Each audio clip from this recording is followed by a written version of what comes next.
अभी आप क्या जानना चाहते हैं वो? बस सर मुझे ये जानना है कि मेरे लिए ये कोर्स मेरे लाइफ में क्या क्या वैल्यू ऐड करेगा। हाँ वैल्यू करेगा सर। आपने बताया बीटेक मैकेनिकल है, कब के पास आउट हैं? 14-18 सर। 2014 से 18 बैच। Yes, बीटेक से पहले क्या है, डिप्लोमा है मैकेनिक या क्या है? नहीं डायरेक्ट। डायरेक्ट मतलब 12th किया था उससे पहले। हाँ। 18 के बाद क्या किया आपने बीटेक पास करने के बाद? सर इंडिया में लोकल थोड़ा जॉब किया, जैसे हीरो होंडा शोरूम में या ये सब में थोड़ा 1 साल 2 साल, जहाँ मुझे मतलब पोस्टिंग ना अच्छा मिले और ना ही पैसा अच्छा मिला, मैं छोड़ता गया। फिर लास्ट मैंने हीरो होंडा में आप क्या काम करते थे? As a supervisor. As a supervisor. Yes sir. Manufacturing होता था उधर? Yes sir. क्या पार्ट बनता था? वो सर बाइक वगैरह का जितना भी पार्ट वगैरह था उसका वही सब माल सप्लाई होना बनना। Okay. ये सब। कितने साल काम किया वहाँ सर 1.5 से 2 साल। इसके बाद क्या किया? उसके बाद सर मैंने प्लान कर रहा था बाहर निकलने का, क्योंकि मेरे भैया ऑलरेडी बाहर थे। ठीक है, तो मैं कुछ सोच रहा था कि निकला कैसे जाए। ऐसे तो सर मैं सोचा था अगर बीटेक सिंपल बीटेक लेके जाता हूँ तो मुझे क्या जॉब मिलेगी वहाँ पे। ठीक है, ये समझ में नहीं आ रहा था मुझे। लेकिन सर अचानक से मेरे को एक दोस्त मिला, वो बोला कि तुम जॉब अभी छोड़े हो क्या? बोला हाँ छोड़े हैं। तो बाहर निकलना चाहते हो? बोला हाँ निकलना चाहते हैं। तो मेरे को वो बताया कि रसिया में एक जॉब आया हुआ है, क्या जाओगे?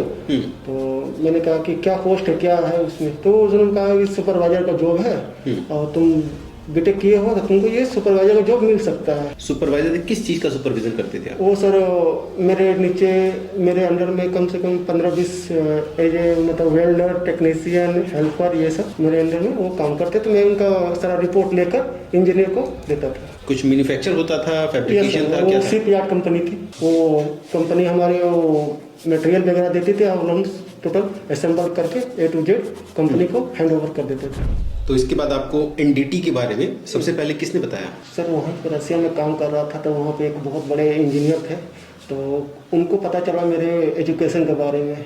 ठीक है, तो वो सोचे कि लड़का बीटेक किया हुआ और ये सुपरवाइजर किया कर रहा है, इसका क्या फंडा मैं पूछना चाहता हूँ। तो इस व्यू से उन्होंने मुझे अपने कैबिन में बुलाया और बुला के पूछा मेरे बारे में कि आप करते क्या हो, क्या किए हो पढ़ाई? मैंने सर बीटेक। तो सर वो मेरे को 10 मिनट 15 मिनट वो मेरे को ये NIT लेवल 2 और QA QC के बारे में बताएं। आपकी जान पहचान में कोई ऐसा है जो इस फील्ड में काम करता हो?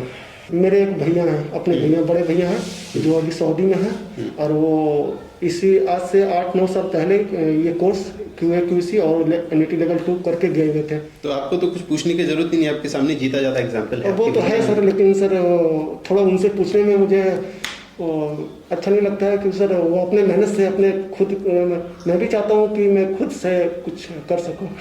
किशोर देखो, अभी तक आपने जो किया ना अपने मेहनत से ही किया है ना। पहले आपने हीरो होंडा में सुपरवाइजर की पोजीशन पे काम किया, फिर दिल्ली में काम किया, गोदरेज के पार्ट बनते थे, फिर रशिया में भी आपने वेल्डर का सुपरविजन किया, टेक्नीशियन का सुपरविजन, ये सारा आपका मेहनत ही है। और अभी भी जो रास्ता आप चलेंगे वो भी मेहनत से ही होगा। और हम सब लोग ना step by step he grow करते हैं। ऐसा कुछ बचा नहीं जो आपको पता ना हो, आपको सब कुछ पता है ऑलरेडी। आपको अभी एक करियर पाथ की जरूरत है, क्योंकि अभी तक जो भी आपने किया है, आपको जो मिलता गया आप उसे करते गए, और आगे भी करना वही है, जो मिलता जाएगा वही करते हैं। ऐसा कुछ नहीं, कुछ फिक्स नहीं करना है कि मुझे यही करना है। ठीक, एकदम मतलब ढीला छोड़ देना है, लेकिन एक रस्सी पकड़ के चलना है। ठीक है, और वो रस्सी क्या है मैं आपको बताऊंगा। अभी जैसे कि आप जिस एम से आए हैं, आप उसी एम को करेंगे यहाँ पे NDT level 2 and QA QC। जिस चीज़ का सजेशन आपके भैया ने दिया है आपको, या पिछली कंपनी में आपके सीनियर ने दिया था। हम बैठे हैं 2026 में। ठीक, ये आपका पहला सीढ़ी रहेगा फॉर इंटरनेशनल सर्टिफिकेशन। इसे करने के बाद आप इंडिया में काम करें या अब्रॉड में काम करें, लगभग आपको 1 से 2 साल का एक्सपीरियंस गेन करना है। ठीक, आपकी सैलरी अगर कुछ ज़्यादा होती, मतलब मान लो 1.5-2 लाख रुपए होती, तब मैं आपकी इसकी तुरंत बाद आपको मैं CHWIP सजेस्ट करता। अगर आपकी सैलरी 1.5-2 लाख रुपए होती वहाँ पे रशिया में, तो मैं आपको इसकी इमिडिएटली बाद CHWIP 3.1 की सलाह देता। बट क्योंकि आपकी सैलरी काफ़ी कम थी, 60,000 रुपये ही थी, तो आपको मैं सजेस्ट दूंगा कि आप पहले NDT एंड QC करके आप 1-2 साल काम करो, फिर आप अगला पड़ाव जो रहेगा वो आपका CHWIP 3.1 करेंगे। तो होपफुली हो सकता है कि 2027 में इसे करें या फिर 2028 में करें।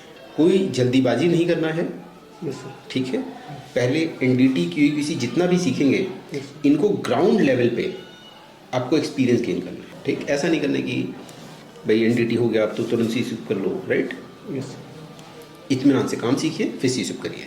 अब CSUP होता क्या है, सर्टिफाइड वेल्डिंग इंस्पेक्टर कोर्स है, ये UK की बॉडी कराती है, TWI जिसका नाम है। ये आपको तब करना है जब आपको वेल्डिंग के सेगमेंट में अच्छा ग्रोथ दिखेगा। जब आपको वेल्डिंग के सेगमेंट में अच्छा ग्रोथ दिखेगा। मान लीजिए आप साइड पे काम कर रहे हैं, उधर वैकेंसी आ रही है वेल्डिंग इंस्पेक्टर की, आपका जो मैनेजर है वो कह रहा है भाई वेल्डिंग इंस्पेक्टर चाहिए, अच्छा पैसा मिल रहा है और आपको वेल्डिंग में काम करने में मज़ा आ रहा है, तो आप ये सर्टिफिकेशन करेंगे।